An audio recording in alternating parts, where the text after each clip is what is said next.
Hi, I'm back after my, casual hiatus. Today's video is, as the title may or may not suggest, going to be a little bit more serious than usually. This is a subject I've been thinking about a lot, and I wanted to talk about it once and for all.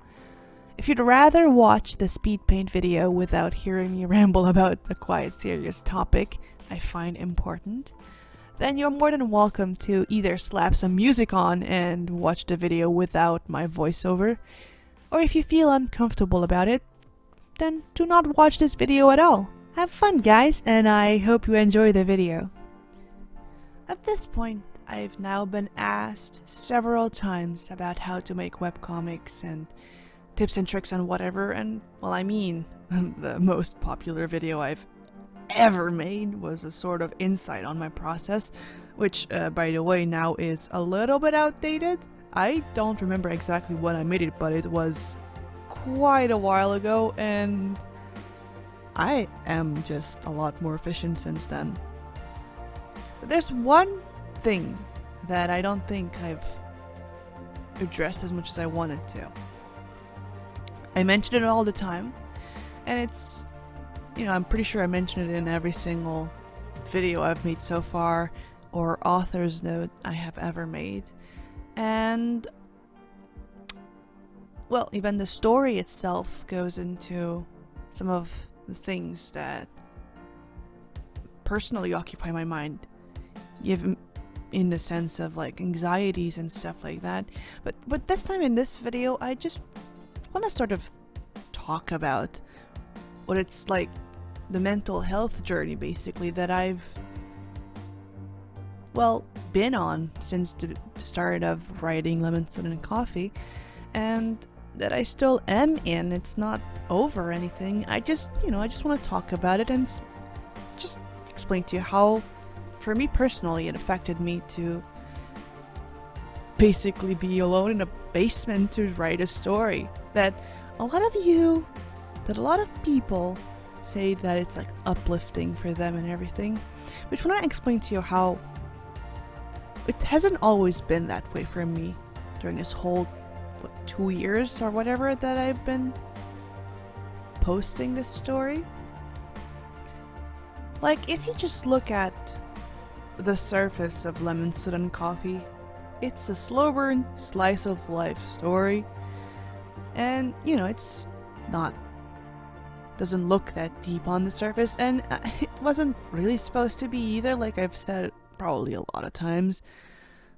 But me as a person writing this has changed a lot during this 2 years, like I said, and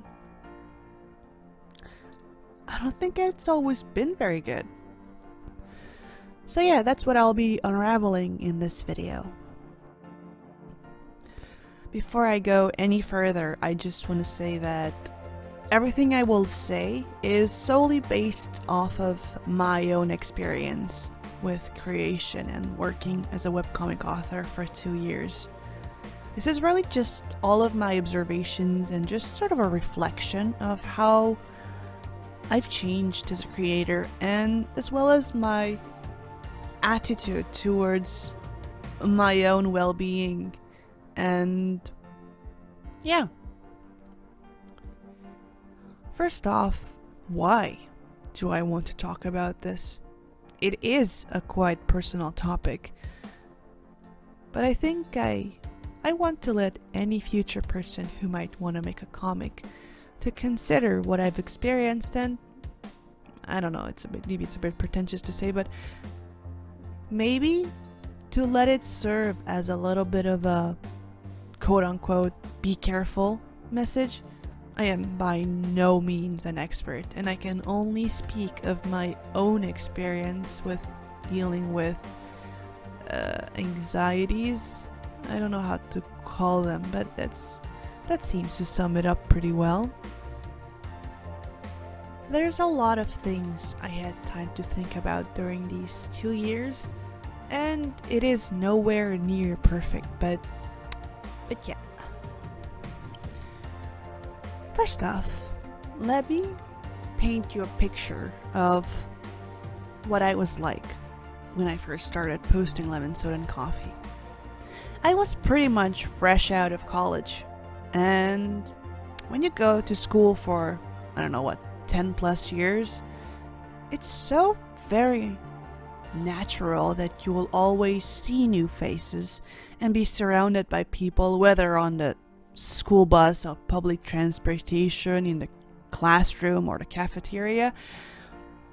So even for a pretty introverted person like myself, going from being often surrounded by strangers to working at home in my basement all alone for who knows how many hours in a day, seeing no one except my family was, well, straining to say the least.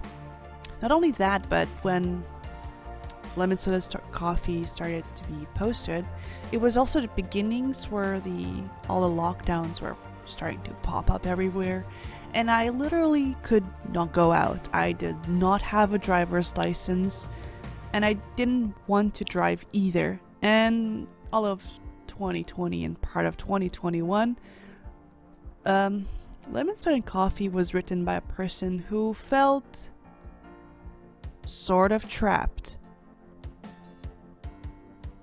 So, for a long time, I did not think that it was important for me to care about my physical well-being. There, I said it. As bad as it sounds, that's what it truly was. I used to tell myself, and I still catch myself telling that to me, even today, that I am not allowed to rest. I mean, logically, I would explain to myself that my job is easy. I am not a doctor. I don't save lives. I'm just a silly little artist making silly little characters all day. I can't be that tired. And yeah, that's a thought that I've been dealing with for a lot of the time that, since I started working more and more on the comic. Well, yeah, duh, you can definitely be that tired. In basically all of 2020 and a little over half of 2021, I would work 6 days a week for, I don't know, like 10 plus hours per day, and then crash into a useless state on Sunday to catch my breath. Rinse and repeat week after week. That isn't healthy no matter which way you spin it. Yes, drawing is and was my hobby, but as soon as you make your hobby your job, it no longer is your hobby, or at least not to the same degree as it was before. I would never, ever recommend for someone to do that. What I mean is not turning your hobby into your job. That I would not recommend someone to work that long and that much, because it's just very straining on your body, and you end up feeling quite isolated. In my experience, I lived and I still live at home with my parents, so it's not like I was completely alone. But nevertheless, you do feel alone, even if there's other people around. If your life is basically just work and sleep and eating. I've mentioned before how in my personal experience, comic making is a very lonesome experience. And yeah, it still is. But I think it was more exacerbated by the fact that it was the big pancake, and we were all in lockdown for a while. Being locked in, even as an introvert who needs a lot of time for themselves, it undoubtedly had a negative effect on me. My perception of my work and my perception on my own self-worth. And my writing definitely got influenced by my way of thinking back then. Had I not felt the way I did, I'm sure it would not even have occurred to me to steer the story in the direction that I did. I think what a lot of people might not fully realize is, even I didn't realize, is that using your brain is hard work too. And it can get overwhelming, especially when you have a tendency, like me, to overanalyze things and basically repeat to yourself what you have to do to a point where it becomes an abstract thing and you freeze up and subsequently forget to do the said thing. That happened to me on multiple occasions. It took me a very long time to come to terms with the fact that my body can only take so much before shutting down. And I'm pretty sure because of the strain I had put it through, I can do even less things than before. So before any young artists get to this point, I just want to tell them that you should cherish yourself. You are the most important person to you. Because without you, you are not you. Well, that was a lot of yous, but I think you get the point. I kind of confused myself in the middle there, but basically, if you don't take care of yourself, then you can't really do anything, because without you being okay, you can, in a technical sense of the term, make art out of your suffering.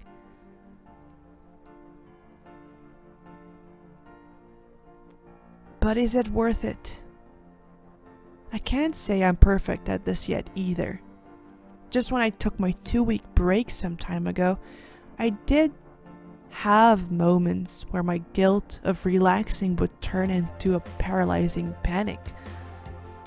But my body, or anybody's body, but my body needed that 2 weeks off. I was at a point where both my head and my body needed a moment away from the computer, and I did. It was hard to relax, but I did. And that despite the panic. It was hard work to break my mental cycle. And I can't even say that I completely succeeded at it yet. In fact, no, I didn't break it yet. But you know what? You know what made me be able to relax more? Sometime during last year, I started watching the hockey with my family. What's that, like 2, 3, or 4, I forget, or something, games per week? I'm pretty sure we watched mostly the playoffs, so that's like towards the end of the year. And that tiny little experience of taking 2 hours off per day, or like the couple of days that they had a game, that made me realize just how much I really truly needed to take care of myself. That I needed that little 2 hours away from the computer and sit down and watch big burly men shoot a little rubber, well, it's a puck, but I just wanted to call it funny, but to shoot around the little rubber puck into tiny little nets, to realize that fudge, I'm tired. But even taking breaks can come with this sort of double-edged sword when you're constantly on edge and anxious. And that sword is guilt over loss of efficiency. During the time I had my 6 days a week work week, I'd get a lot more done, seemingly. I made a lot more illustrations, I feel like, back then than today. And I cannot say that I'm not worried about it. But both me and any future artists who might want to go down the road of creation, well, needs to sort of come to terms with how much you can handle to work physically. I gotta say that I am a little jealous of all these young artists, and even myself when I was younger, who'd fill up sketchbooks like nothing and pump out illustrations almost every single day, but I just can't do that anymore. I have a lot healthier workflow now than I did a year ago, but that makes it so I can't do as much as I used to do. And you know what? That can be kind of scary. But then again, how can anyone expect of themselves to make something they're proud of when they're on an endless loop of work? As a person who used to be an academic overachiever and then subsequently became a workaholic, it does hurt me to lose that sort of productivity, and separating myself from that guilt is hard. But at some point you and I need to come to terms with the fact that it's a give and take situation, and not everyone who wants to make comics wants to make it a career, or can make it a career, or feels the need to make it a career. But that if you do, taking care of yourself, taking time for yourself, seeing the outside world, is a whole lot more important. You technically can create art out of being miserable, but is it truly worth it in the end? It's kind of questionable. This is still something I have to work on, but, and this might sound so very obvious, but it's hard to actually apply. Nothing you create will be worth destroying your body for. This might sound like generic advice, but bear with me. Taking time away from your work is amongst the best ways to keep, quote-unquote, sane. The one and only way I found I was able to really recharge is by doing everything else but think about my comic and characters. Don't get me wrong, I love them, and not thinking about them is hard, but I need to do it in order to make their story better.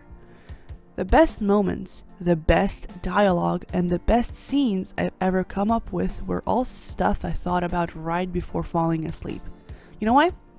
Because my body is at the most ease at that moment, versus when I'm stuck and need to write something. It can take me several days to make something I'm satisfied with.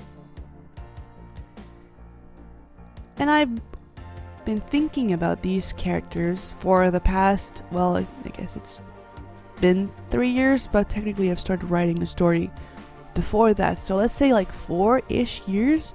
So, separating myself from thinking about these fictional characters I've come up with and thought about for the past 4 years almost every day is difficult, but I think it's an exercise that's very important in order to not lose your sense of self. It's a bit weird, it's maybe a bit too deep with thinking about this kind of stuff, but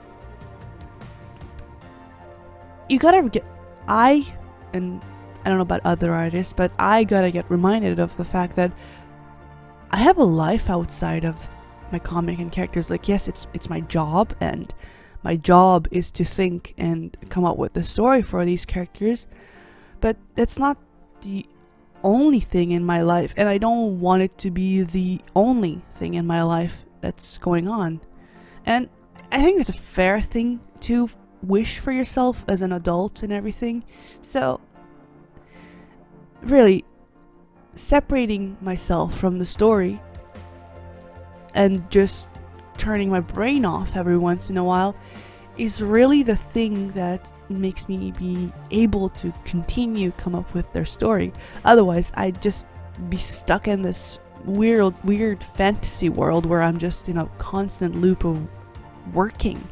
And that's no way to live your life. Despite all the negatives I have talked about, I'm honestly not sure what I'd be doing currently if not the story. I love telling stories. I love reading comments. And I'm happy when people enjoy what I make. It's a really special feeling when it's like, oh, I've worked this hard and people actually like the silly little thing that you've thought about in your head for so long. And, well, you know, I still have a long way to go before I'm able to control my inner stress. And I will still have bad days, and my anxiousness won't just disappear after this video. But I'll try to do my best to not let it consume me like it did before. And I guess my wish to anyone who's going through something rough and is still trying to make a story is to take care of yourself. Without the author, without the artist, without the brain behind the operation, you can't make a story. Like, I mean, there's somebody who needs to come up with that kind of stuff. And if you're not doing okay, it's very difficult to motivate yourself into doing anything, really. Like, obviously not everything is easy, and writing a story can have its own particular challenges, but I feel like you need to be confident and comfortable and just all in all content with yourself in order to create something that will make you feel happy. Of course, you can turn your negative feelings into a story too, and it can be very liberating when you basically spit back out something that's been like bothering you for a very long time. And if that's the way you choose to cope with your feelings, I think that's also a very valid option. Although it has not been the case for myself, and I'm not totally sure what that's like, but I feel like that's a way of being able to cope with those kinds of feelings. And yeah, this is what I wanted to talk about. The speed paint is almost over, and we're gonna wrap it all up, and I'm gonna show you guys what the end result of this funny little illustration of Axel, May, and Milo feeding, or at least attempting to feed ducks, turned out like in the end.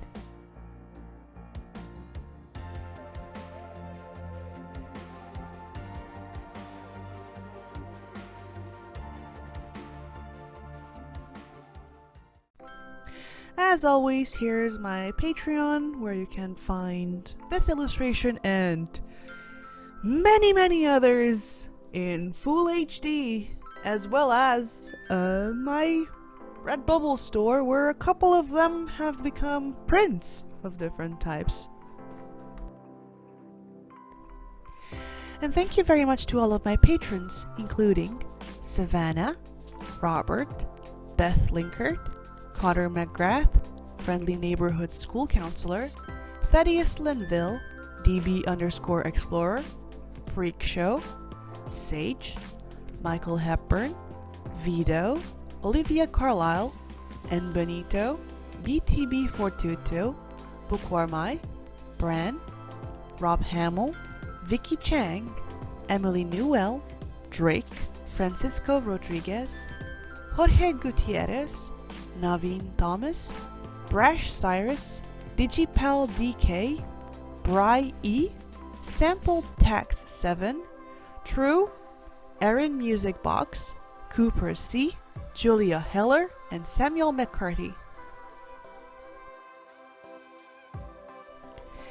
Thank you very much again, and I'll see you in the next video, whenever that might be. Haha, bye!